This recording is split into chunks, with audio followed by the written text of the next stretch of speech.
Welcome back, Cyber Explorers. It's Alfie, and in this video we'll explore together with this step-by-step guide how to create a system restore point in Windows 10. So without further ado, let's get right into it. Creating a system restore point in Windows 10 is a great way to safeguard your computer system files and settings. This guide will walk you through the steps to create one.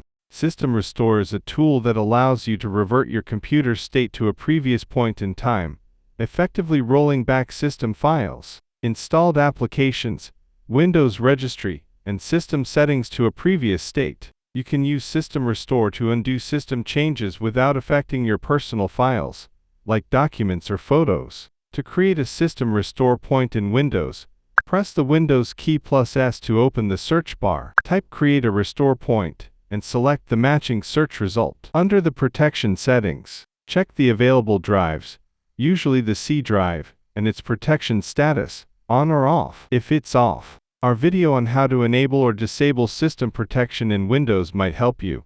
The link is in the description below. Create the restore point. In the System Properties window, click Create. Enter a name or description for the restore point, and click Create again to confirm. Windows will now create the restore point. Once it's done, you'll see a confirmation message. And that's it. You've successfully created a system restore point. Having these restore points can give you peace of mind, knowing that you can revert your system to a previous state if needed. And that's it for today. If you found this video helpful, please give it a thumbs up, consider subscribing, and don't forget to activate the notification bell so you won't miss out on any new uploads. Thank you for watching. Until next time, see you later.